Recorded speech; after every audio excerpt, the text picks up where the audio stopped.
హుహు. సరే ఇప్పుడు మీ గత ప్రభుత్వంలో మీరు నేను మీ మూవ్‌మెంట్‌ని కంటిన్యూస్‌గా ఫాలో అవుతూ వచ్చాను. మీతో చాలా సార్లు మాట్లాడుకున్నాం మనం. మాకు 1 తారీఖు జీతాలు ఇయ్యండి మహాప్రభు అని ఆందోళన చేయడం అనేది కనపడలా. సరే మీకు 1 తారీఖు జీతాలు రాలేదు గానీ 1 తారీఖు జీతాలు ఇవ్వండి అని ఆందోళనలో మిగతా అంశాలన్నీ వచ్చినాయి గానీ అది కనపడలా. బట్ ఈ ప్రభుత్వం వచ్చిన తర్వాత మీకు 1 తారీఖు జీతాలు ఇస్తోంది. మీరు అడగకపోయినా, డిమాండ్ చేయకపోయినా ఆ హామీనైతే నెరవేర్చింది. చాలామంది ఉద్యోగులకు ఫస్ట్ తారీఖు జీతాలు రాకపోతే రకరకాల కమిట్మెంట్స్ ఉంటాయి, ఇబ్బందులు పడుతూ ఉంటారు. జీతం మీదనే బతికే ఫ్యామిలీస్ కాబట్టి. సో ఆ సమస్య కాకుండా ఆ సమస్య మీరు అప్పుడు ఆందోళన చేయని సమస్యని పరిష్కరించి అడ్రస్ చేసిన ప్రభుత్వం మీరు డిమాండ్ చేస్తూ వస్తున్న సంవత్సరాలుగా డిమాండ్ చేస్తూ వస్తున్న ఒక ఇష్యూని ఎందుకు అడ్రస్ చేయట్లేదని చెప్పి అనుకుంటున్నారు?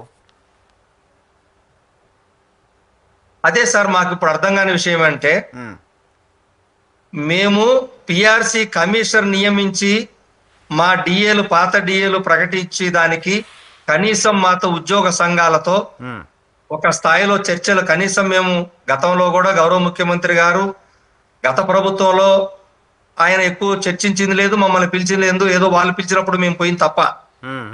కానీ 2014-19లో గౌరవ ముఖ్యమంత్రి గారు ఇప్పుడున్న గౌరవ ముఖ్యమంత్రి గారు అలా కాదు కదా, ప్రతి సందర్భంలో మమ్మల్ని ఇన్వాల్వ్ చేసేవాళ్ళు, ప్రతి సందర్భంలో మాతో చర్చించేవాళ్ళు ఉద్యోగ సంఘాలతో. చాలా మంచి సాంప్రదాయం, మంచి పద్ధతులు అన్ని పాటించేవాళ్ళు. ఇప్పుడు సంవత్సరం రోజులైనా కూడా కనీసం ఎందుకు చర్చించట్లేదు? మరి ఉద్యోగ సంఘాలుగానే ఉన్నాయి. ప్రభుత్వం వాళ్ళు వచ్చారు, ఎవరున్నా ప్రభుత్వమే మాకు రావాల్సింది ప్రభుత్వం నుంచే. ఏ పార్టీ అధికారంలో తర్వాత విషయం. కానీ ఆయన ఉన్నటువంటి ఆ సంబంధ బాంధవ్యాలు రెగ్యులర్ గా ఉద్యోగులతో చర్చించి ఏదైనా చెప్పి మీకు ఎలా ఇవ్వాలో తీసుకోండి, ఉన్నది రూపాయి మొత్తం మేము ఒకే రోజు ఇవ్వండి 1000 కోట్లు అని చెప్పి మేము అడిగే పరిస్థితి కూడా లేదు. మాకు తెలుసు ఆ సంగతి, రాష్ట్రంలో ఆర్థిక పరిస్థితులు. కానీ రూపాయి ఇస్తుంటే ఆ రూపాయి ఎవరెవరికి ఎలా ఇవ్వాలని చెప్పాను ఉద్యోగ సంఘాలతో.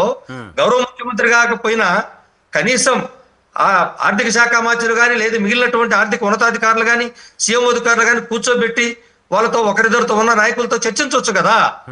ఏ చర్చ లేదు. ఎందుకు పిఆర్సీ కమిషన్ వేయట్లేదు తెలియదు మాకు. ఎవరు అడిగినా మాకు తెలియదని చెప్తున్నారు, ఎవరు చెప్పట్లేదు. మేము ఉద్యోగులకు ఏమని చెప్పాలి? ఉద్యోగులు మమ్మల్ని ప్రశ్నిస్తుంటారు కదా, లక్షలాది మంది ఉద్యోగులు. అపాయింట్మెంట్స్ కూడా దొరకట్లేదా ప్రభుత్వానికి సంబంధించిన పెద్దలతో? లోకేష్ గారు కావచ్చు, చంద్రబాబు నాయుడు గారు కావచ్చు, ఇంకా కూటమి సర్కార్ ఇది పవన్ కళ్యాణ్ గారు కావచ్చు, వీళ్ళ మీరు ఏమైనా ప్రయత్నం చేశారా సార్? మేము ముగ్గురుతో ప్రయత్నం చేశాము. గౌరవ ముఖ్యమంత్రి గారితో గాని, గౌరవ లోకేష్ బాబు గారితో గాని, అలాగే డిప్యూటీ సీఎం గారితో ప్రయత్నం చేశాం. డిప్యూటీ సీఎం గారు మాత్రం అప్పుడే మొదట్లోనే అపాయింట్మెంట్ ఇచ్చారు. వారికి అప్పుడు ఉన్నటువంటి విషయాలు మొత్తం కూడా మేము చాలా ఆశలతో వచ్చాము ఈ కూటమి ప్రభుత్వానికి. ఉద్యోగులు ఎంతో ఆశగా కూటమి ప్రభుత్వం రావాలని చెప్పి కోరుకొని చాలా సహకారం. దయచేసి మాకు మీరు రావాల్సినటువంటి బకాయిలన్నీ నేను ఓపెన్ గా 45 నిమిషాల పాటు అందరు ఉద్యోగుల సమక్షంలో వారికి అన్ని కూడా చెప్పడం జరిగింది. ఆ సందర్భంగా గౌరవ డిప్యూటీ సీఎం గారు కూడా తప్పకుండా మా ప్రభుత్వం ఉద్యోగులకు న్యాయం చేస్తామని చెప్పి కూడా చెప్పడం జరిగింది. కానీ ఈ రోజు వరకు మిగిలినటువంటి ఎవరు కూడా మాతో చర్చించినటువంటి దాఖలాలు గాని, ఉద్యోగులతో ఒక సమావేశం ఏర్పాటు చేసిన సందర్భం గాని లేదు. కాదు సార్, ఇప్పుడు మీరు గతంలో చాలా ఆందోళనలు చేశారు. రాష్ట్రం, ప్రజలు, మీడియా ఇప్పుడు మిమ్మల్ని వ్యతిరేకిస్తున్న వాళ్ళు, మిమ్మల్ని ట్రోల్ చేస్తున్న వాళ్ళే సాక్ష్యం, వాళ్ళే రాశారు, మీ ఆందోళనలన్నీ రాశారు. కానీ మీకు అప్పటి సర్కార్కి దగ్గరి వాళ్ళుగా, అప్పటి సర్కార్కి సన్నిహితులుగా ఒక పేరు, ఒక ప్రచారం జరిగింది. ఆ ప్రచారం ఎందుకు జరిగింది? ఆ ప్రచారం కారణంగానే ఇప్పుడు మిమ్మల్ని ప్రభుత్వం దగ్గర రానియట్లేదనో, మిమ్మల్ని ప్రభుత్వం మీకు అపాయింట్మెంట్ ఇవ్వట్లేదనో అనేమని అనుకుంటున్నారా? ఆ ప్రచారం అయ్యే పని నేను ఉద్యమం చేసింది నేను ఒక్కడనే కదా, ఎవరు చేయలేదు కదా. మరి పర్టికులర్ గా మీరు బండి శ్రీనివాస్ గారు పోరాటం అంటూ చూడండి, ఇక్కడ ఒంటరి పోరాటం అని రాసి ఉంటుంది. ఇక్కడ ఒంటరి పోరాటం, ఎవరు రాలేదు. మరి అంత ఉద్యమం చేసేవాడు దగ్గర ఏంటంటే ఈ విజయాలు సాధిస్తే దగ్గరైనట్ట.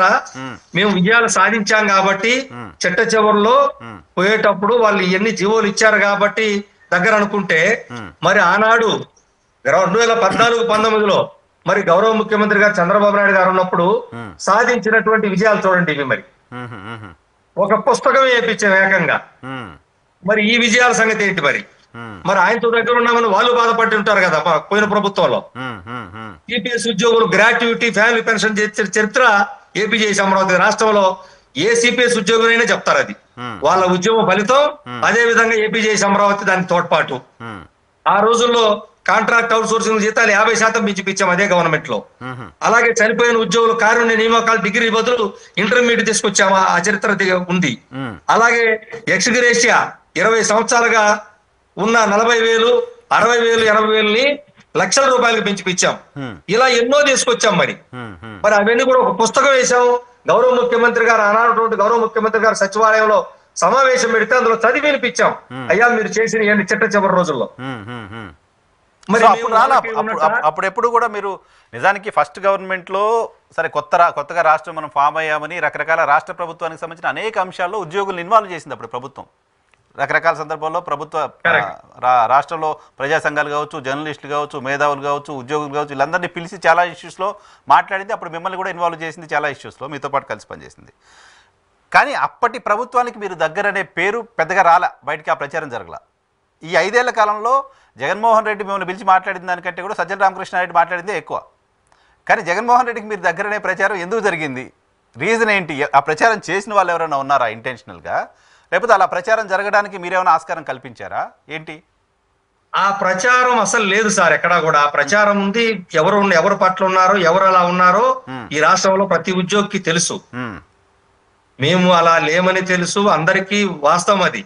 ఇంకా కావాలంటే ఆ ప్రభుత్వంలో, గత ప్రభుత్వంలో ఉన్నప్పుడు చాలా మంది ఆంధ్రజ్యోతి పేపర్ చూపించి మళ్ళీ ఫ్రెండ్లీ గవర్నమెంట్ రావాలని చెప్పి పెద్ద ఆర్టికల్ రాస్తే ఆ పేజీ నా పేరేసి దాన్ని చూపించారు చాలా కాలం వాళ్ళకి.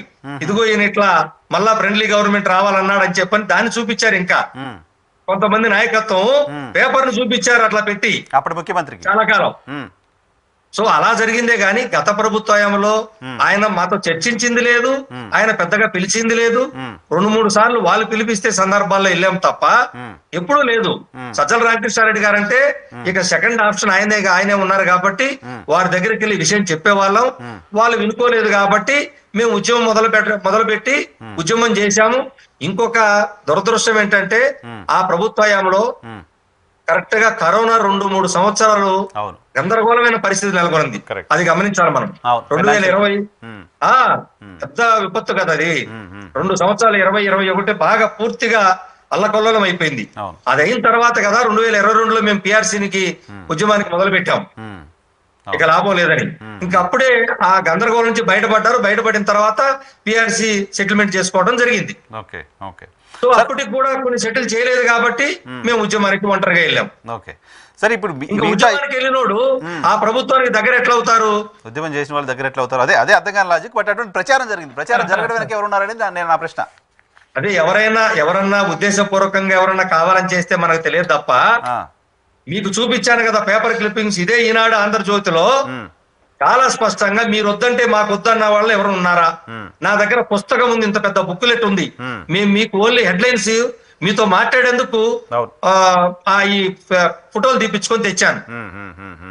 కానీ నా దగ్గర బుక్కే ఉంది, చూడమనండి ఎవరైనా సరే. చూసే రాష్ట్రం ఎక్స్పీరియన్స్ చేసింది, మనం కూడా మాట్లాడడం చాలా సందర్భాల్లో ప్రభుత్వానికి మీరు అల్టిమేటం ఇవ్వడం కూడా చూసాం.